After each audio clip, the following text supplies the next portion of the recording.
अस्सलाम वालेकुम। तो इस क्लास में हम बात करेंगे ईबे के केसेस के बारे में और कितने किस्म के होते हैं और क्या होते हैं, कैसे आपने जो है हैंडल करना है और कैसे बचना है इन चीज़ों से। ठीक है।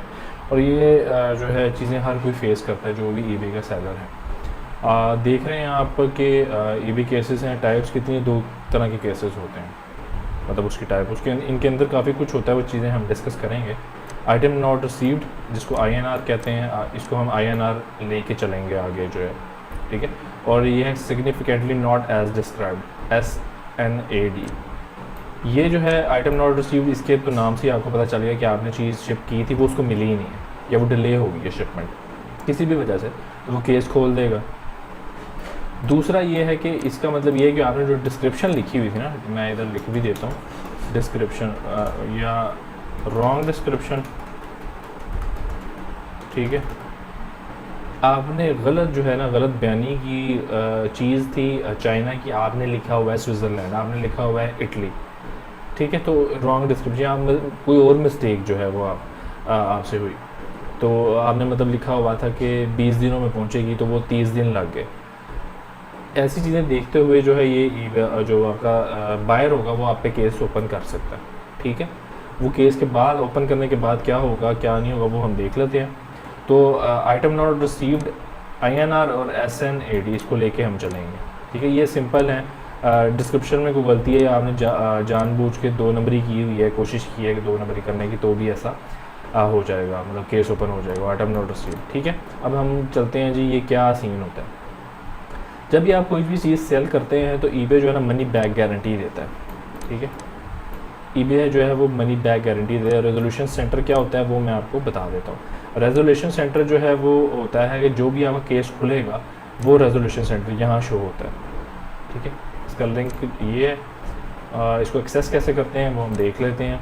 आप सेलर हब पे आए, मतलब आप ईबे.com पे आए, आपने जो है सेलिंग पे क्लिक किया, सेलर हब खोला, आप जो है इधर आएंगे ऑर्डर्स पे आप क्लिक करेंगे ना, रिटर्न रिक्वेस्ट एंड डिस्प्यूट्स, तो ये पेज आपके पास जो है ना खुलेगा। इधर जितने भी केसेस आपके पास होंगे वो सारे आपको इधर शो होंगे।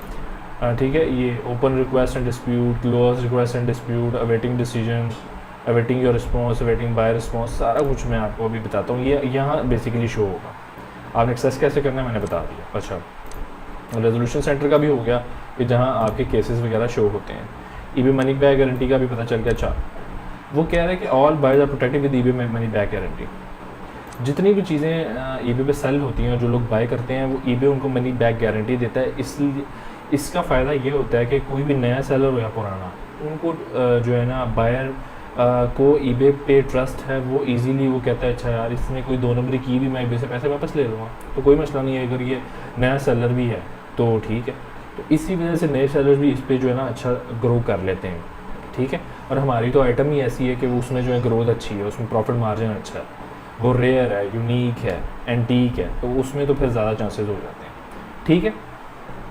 तो the following conditions must be met in order for a buyer to file a case in resolution centre. अब ये कंडीशंस बता दूँगा उसमें क्या है। The buyer purchase the item on eBay site that has implemented the eBay money back guarantee program. मतलब वो जो भी चीज़ परचेज करे वो eBay money back guarantee program में आती है, जो कि तकरीबन सारी आती हैं। ठीक है। 1-2 नहीं आती, वो आगे देखते हैं। The item is eligible for protection under the eBay money back guarantee program. इसका भी तकरीबन सेम मतलब ही है कि जो भी वो परचेज़ कर रहा है वो एलिजिबल हो मनी बैक गारंटी प्रोग्राम के लिए। इन एलिजिबल आइटम्स जो हैं वो मनी बैक गारंटी जिसमें नहीं होती, जैसे कि motor vehicle listing, real estate listing, classified listing, ये इनएलिजिबल है, इसमें मनी बैक गारंटी का कोई वो नहीं ऑफ़र नहीं करता ईबे। बाकी जो हम सेल करते हैं उसमें मनी बैक गारंटी ईबे देता है। आप ये अभी एज्यूम करके चल सकते हैं कि सारी चीज़ों के लिए मनी बैक गारंटी है।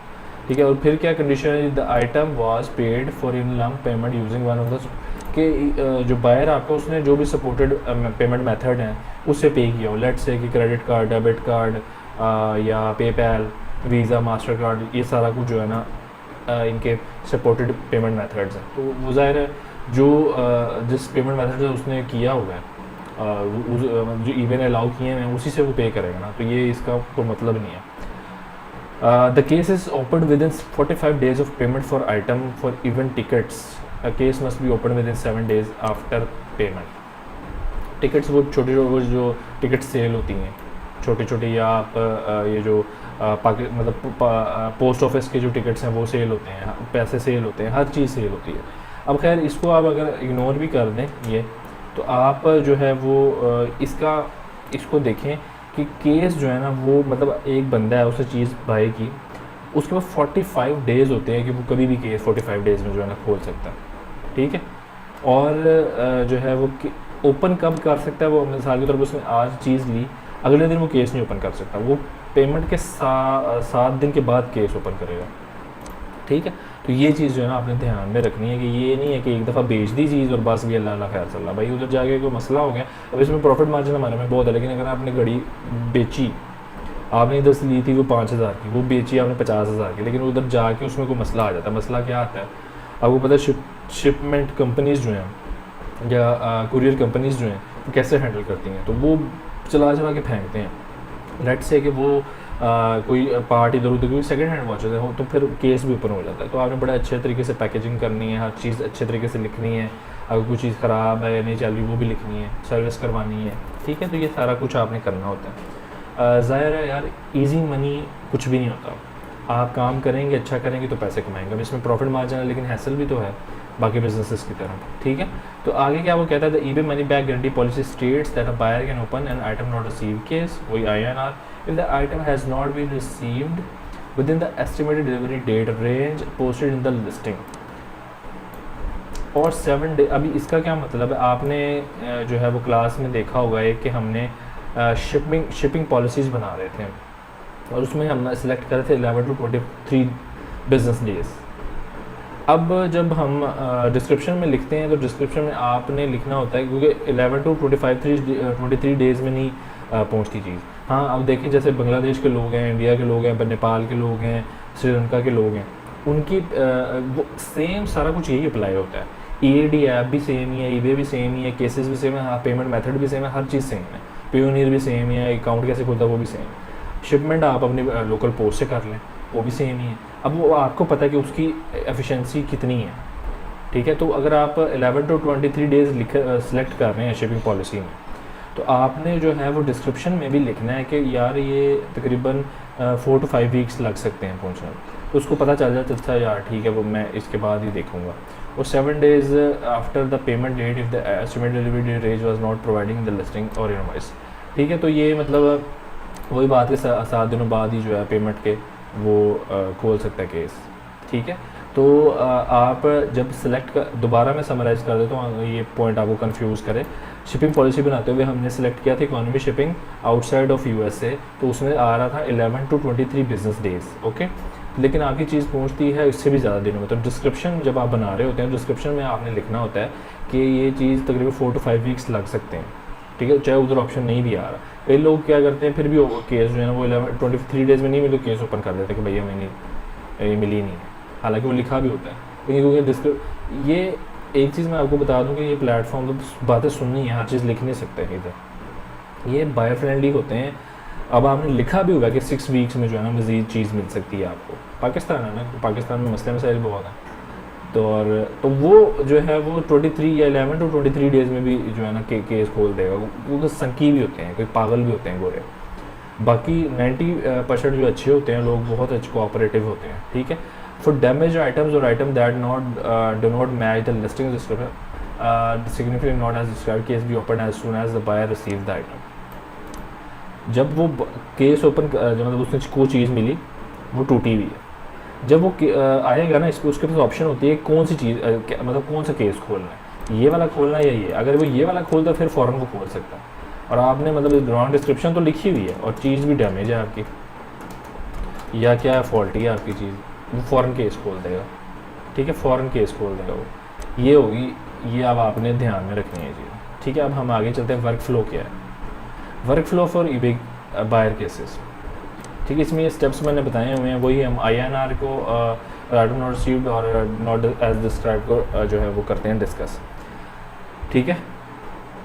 द बायर एंड सेलर के अब ये बेसिकली ये जो सारा कुछ है ना इसका सोल्यूशन तकरीबन इसमें आपको मिल जाएगा। कुछ बातें भी कर लेंगे हम, वो भी मैं आपको बता दूंगा, ठीक है। The buyer and the seller communicate with each other, let's say कि उसको चीज़ नहीं मिली या चीज़ ख़राब मिली, केस उसने ओपन कर दिया कोई भी, फिर क्या होता है, वर्क फ्लो शुरू हो जाता है। आपको नोटिफिकेशन आता है, ईमेल भी आती है, यहाँ पे भी नोटिफिकेशन आता है, और ये रेजोल्यूशन सेंटर में भी, और इधर जो है डिस्प्यूट, ये ऑर्डर्स में जाके रिटर्न डिस्प्यूट में भी आपको शो होने लग जाता है।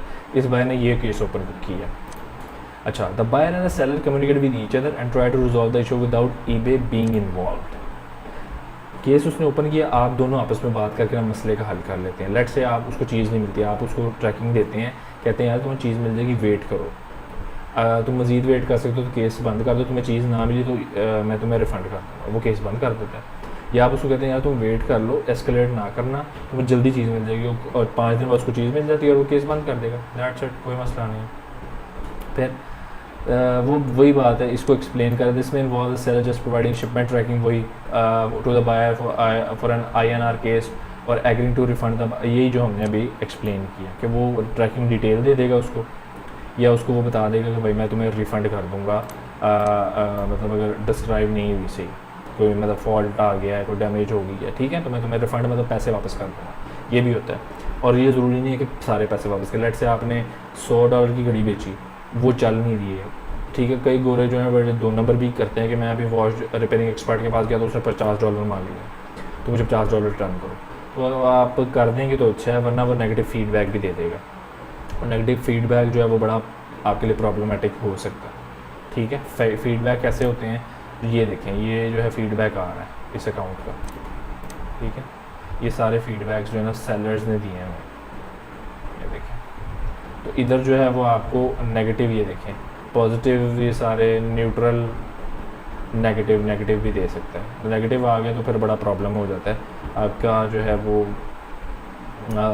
इम्पैक्ट जो है बड़ा बुरा पड़ता है अकाउंट पे, ठीक है। नेगेटिव फीडबैक, अगर कोई बंदा आपसे मतलब चीज़ लेने आया, वो फीडबैक देख रहा है, उससे नेगेटिव भी शो हो रहा है, तो बड़ा काम ख़राब हो जाएगा, ठीक है। और केसेस आपने ज़्यादा, अगर 3 से 4 केसेस खुल गए आपके at a time, account ban भी हो सकता है, अकाउंट जो है उसकी जो वर्थ है या उसकी जो पावर है वो भी कम हो जाएगी, मतलब आपका अकाउंट नीचे चला जाएगा, ठीक है। ये भी आपने देख लेना है। और क्या मैं क्या कह रहा हूँ आपको, मैं आपको थोड़ा सा इधर कोशिश करता हूँ दिखा दूँ। ये देखें, सेलर लेवल जो है ना, 3 अकाउंट खुले, अकाउंट बंद भी हो सकता है या नीचे, अब ये अबव स्टैंडर्ड जा रहा है, आपका जो है बिलो स्टैंडर्ड हो सकता है अकाउंट, ठीक है। ये आपने ध्यान से रखना है कि केसेस आपने खुले भी हैं तो कोई नहीं, उनको रिजॉल्व करते हैं, ईबे के पास नहीं जाने देना। आगे मैं ये क्यों कह रहा हूँ ईबे के पास नहीं जाना, वो हम करते हैं।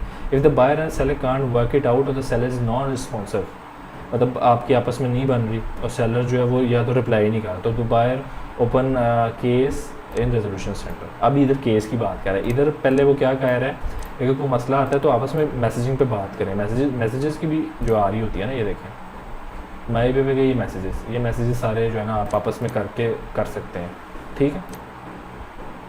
और अगर हम मतलब सेलर रिप्लाई, आप रिप्लाई ही नहीं उसको करेंगे, आप कर रहे हैं आज मैसेज है, आप कर रहे हैं 10 दिन बाद रिप्लाई या 5 दिन बाद, फिर आपका अकाउंट जाएगा। जैसे ही रिप्लाई मैसेज आया, आपके पास ऐप होनी चाहिए भी कि आपने फ़ौरन रिप्लाई करना है, अच्छा रिस्पॉन्स होना चाहिए, आपका अकाउंट ऊपर जाएगा, ठीक है। तो ये जो है ना आपने चीज़ ध्यान में रखनी है। अब वो क्या कह रहा है जी, eBay contact the seller once a case is open, eBay contacts the seller by email about the case, the seller can log in to eBay। अच्छा, जब केस ओपन होगा फ़ौरन eBay आपको ईमेल कर देगा, eBay कॉन्टैक्ट करेगा, यार ये केस खुला है तो इसको जो है सॉर्ट आउट करो। The seller makes the first response, आप सेलर आप पहले रिस्पॉन्स देंगे, मैसेज करेंगे कि ये ट्रैकिंग है, ये यहाँ चीज़ पहुँच गई है, वो 17 ट्रैक एप्लीकेशन होती है, उससे ट्रैक करते हैं, ठीक है। जो है वो आपको जल्दी मिल जाएगी, या आपने सारा कुछ उसमें मैसेज में लिख देना होता है। ये बड़ा इजी है, वो मुश्किल नहीं है। जब ये अब ज़ाहिर है इस अकाउंट में कुछ है नहीं ऐसा कि मैं आपको दिखाऊं, केस खोले तो मैं आपको दिखाऊं, केसेस खोलना और ये अच्छी चीज़ है ही नहीं है, ठीक है। तो बायर तो फिर ये आगे क्या एक्सप्लेन कर रहा है, फिर the buyer and seller get enough chance to work it out.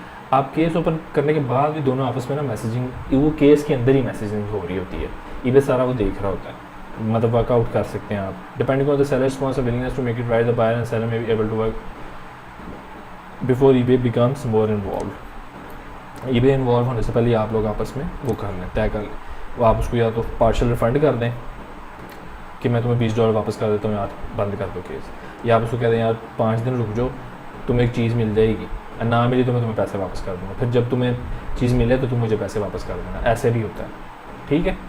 The case is close और एस्केलेटेड। अब the buyer can close the case at any time after seller has respond, तो आपकी बनगी वो कभी भी केस क्लोज कर सकता है। और if the item has not been received, if the buyer and seller came to mutual agreement, the buyer can close the case, no action is taken against the seller's account. ये seller's account की बात हो गई ना, वही बात आ गई है, आपको मैंने बता दी है ये, ठीक है। नेगेटिव फीडबैक भी वो दे सकता है और ये भी आपका अकाउंट भी डाउन करेगा, ठीक है। If the seller did not respond within 7 days, 10 days for international order, मतलब US से बायर, द रिस्पॉन्स और action was not adequate for the buyer may escalate the case. Escalation का क्या मतलब होता है कि आपकी ना आपस में नहीं बन रही, केस खुला हुआ है जो भी टाइप है, आप दोनों ना उस केस के अंदर मैसेजिंग कर रहे हैं, ये वाली मैसेजिंग नहीं, इधर नहीं, केस के अंदर भी मैसेजिंग होती है, ठीक है। लेकिन आप लोगों की ना बन नहीं रही, तो बायर क्या करता है, जो आपका बायर है वो एस्केलेट कर देता है केस। एस्केलेट मीन वो ईबे को डाल देता है कि आओ मुनसिफ बन जाओ, सालसी का किरदार अदा करो, ये देख लो सारे उसके मैसेज ही मेरे मैसेज, उसके ट्रैकिंग और डिटेल और मुझे चीज़ नहीं मिली। ईबे जो है ज़्यादातर फिर अगर चीज़ नहीं मिली बायर को जिता देगा, पैसे भी वापस कर देगा, बस बात बताओ। फिर वो बायर की सरदर्दी है, वो आपको नेगेटिव फीडबैक दे ना दे, वो दे भी दे, कुछ भी नहीं कर सकते हम, ठीक है। तो एस्केलेशन से बचना है हमें। ईबे अगर आ गया तो ज़्यादातर वो चांसेस है उसको जिता दे, ठीक है। क्योंकि पाकिस्तान में या थर्ड वर्ल्ड कंट्रीज़ में ना इसका भी इशू होता है कि 2 नंबर ही हो रहे होते हैं। आपने चीज़ भेजी, ट्रैकिंग उसकी सही शो नहीं हो रही, इसलिए हमने काफ़ी कंट्रीज़ ब्लॉक करवाई हैं। चीज़ उसको मिल गई है लेकिन ट्रैकिंग में आ रहा है, अभी भी ट्रांजिट में है, वो केस ओपन करके जो है पैसे भी ले लेगा, चीज़ भी उसके पास है, दैट्स इट, 2 नंबर ही। तो ये जो है ना बड़ा ध्यान आपने रखना है। अच्छा, eBay make decision on the cases. In some cases, a buyer can escalate a case. For escalated eBay money back guarantee cases, eBay ultimately makes a decision on the case and determines whether the buyer or seller is at fault. Whether the outcome the buyer or seller has 45 days. अच्छा, case खुला, escalate हुआ, फिर eBay देखेगा, वही जो मैंने पहले explain किया है, बार बार वही चीज़ें आ रही हैं, देखेगा कौन फॉल्ट पे है, और eBay अगर आप फॉल्ट पे हैं वो eBay उसको पैसे वापस कर देगा, दैट्स इट। और फिर भी जो है ना ये आउटकम जो भी है, मतलब लेट्स से कि आप केस हार गए हैं, तो बायर और seller has 45 days to file an appeal for case decision, मतलब आप अपील भी कर सकते हैं। आप कहते हैं कि जी अच्छा 10 दिन बाद उसको चीज़ मिल गई, पैसे उसने ले लिए थे केस करके, केस वो जीत गया, पैसे ईबे ने वापस कर दिए। 10 दिन बाद ट्रैकिंग में आ गया कि चीज़ जो है डिलीवर हो गई है। अब आप उसको मैसेज करते हैं कि यार चीज़ डिलीवर हो गई है, ट्रैकिंग में भी आ रहा है, मुझे पैसे वापस कर, वो नहीं करता। फिर आप ईबे को कह सकते हैं कि भाई ये देख लो, मैंने अब अपील करनी है, वो मेरी चीज़ डिलीवर हो गई है, ये ट्रैकिंग नंबर है, ये ट्रैकिंग डिटेल है, तुम जो है मुझे चीज़ वापस करो और मुझे पैसे मेरे वापस चाहिए। फिर ईबे उससे पैसे वापस लेके देता है, ये चीज़ होती है, ठीक है। तो आप लोगों ने इन चीज़ों का ध्यान रखना है। पहली तो बात है आपने हमने काफ़ी कंट्रीज़ ब्लॉक कर दी हैं, आप नेपाल, बांग्लादेश जो भी है ना, आप अपने जो लोकल पोस्ट ऑफिस है ना, गवर्नमेंट हर मुल्क में होता है, अमेरिका में है, यूके में है, श्रीलंका में है, इंडिया, वहाँ जाके ना पूछ लें कि कौन कौन सी मतलब कंट्रीज़ की ट्रैकिंग है, कौन कौन जो डिलीवरी बहुत अच्छी है, वो बता भी देंगे, नहीं बताते तो आप जब काम करेंगे आपको पता चल जाएगा, ठीक है। तो और दूसरा जो है वो आपने डिस्क्रिप्शन बहुत ध्यान से लिखनी है, गलत कुछ नहीं लिखना, जो है वही लिखना है। अगर ओरिजिनल नहीं है तो जैसे हम लिखते होते थे ना अनब्रांडेड, हम ब्रांडेड भी लिखते थे, वो है ही अनब्रांडेड, उसके ऊपर ब्रांड लिखा ही नहीं हुआ ब्रेसलेट के ऊपर, ठीक है। फिर हम लिख देते थे हांगकॉन्ग, फिर हम लिख देते थे जापान का वो है तो ओरिजिनल है तो जापान है, हांगकॉन्ग का है तो इसका मतलब वो ओरिजिनल तो है लेकिन जापान का मेड नहीं है, वो हांगकॉन्ग मेड है, ठीक है। तो अगर मैं उसको जापान लिख दूँ, जो वॉच लेते हैं ना या ब्रेसलेट लेते हैं, या तो वो डीलर होते हैं या वो जो है ना उनको पसंद होती है, उनको पता चल जाता फ़ौरन, ठीक है, फ़ौरन पता चल जाता है उनको, तो वो केस ओपन कर देंगे। फिर आपके पैसे भी गए, उधर से चीज़ मंगवाएंगे ना जब आप अमेरिका से, या मतलब आप उसको कहते हैं रिटर्न कर दो भाई, तो भाई चीज़ मुश्किल ही है कि आपको वापस मिले, ठीक है। फिर आप जब उसको आपको मिलती है फिर आपने उसको पैसे वापस करने होते हैं, ठीक है, ये भी सीन होता है। मतलब आइटम नॉट रिसीव्ड केस या सिग्निफिकेंटली नॉट एज डिस्क्राइब्ड में हुआ तो आप रिटर्न वाला, ये हमने रिटर्न पॉलिसी भी बनाई थी, ठीक है ना, रिटर्न पॉलिसी, वो कहते मैंने चीज़ वापस करनी है, मेरा दिल बदल गया, 14 दिनों की रिटर्न पॉलिसी बनाई थी, ये देखें, ठीक है। अब 10 दिन अब उसको चीज़ मिल गई, ओके जा रहा है, 10 दिन बाद मैसेज करते हैं मैं रिटर्न करना चाहता हूँ, आप कहते हैं ठीक है, वो रिटर्न भेजेगा आपको, काफ़ी दिन भी लग सकते हैं। फिर जब रिटर्न आपको मिल जाएगी ना, उसके पास शो हो रहा होगा डिलीवर हो गई है, फिर आप उसको पैसे वापस करेंगे, ठीक है। तो ये चीज़ें आप लोगों ने ध्यान में रखनी है। कोई क्वेश्चन हो, कोई सवाल हो, पूछ लेना आपने। केस आप ये नहीं रोक सकते कि केस ना खुले, केस खुल जाएंगे, लेकिन आप अच्छे तरीके से उससे कम्युनिकेट करना है, डील करना है। ये नहीं करना आज मैसेज आया 3 दिन बाद, मैं टूर पे गया हुआ था, मैं 3 दिन बाद करूँगा, मैं गाँव गया हूँ, नेट नहीं है, मैं बाद में करूँगा। तो फिर नेट नहीं है तो फिर आप का अकाउंट जाएगा, आपका बिज़नेस भी जाएगा। ये भी देखेगा एल्गोरिदम के यार ये बंदा आज मैसेज आया है, इसको अभी केस नहीं उसने ओपन किया, पहले मैसेज करते हैं पूरा, और ये रिजॉल्व ही नहीं कर, ये 3 दिन बाद रिप्लाई कर रहा है, तो फिर आपका काम ख़राब है। तो आपने कम्युनिकेशन बेस्ट रखनी है, कम्युनिकेशन और क्विक रिस्पॉन्स, ठीक है, ये आपने करना है। और कोई क्वेश्चन हो पूछ लेना फ़ौरन। Thank you so much.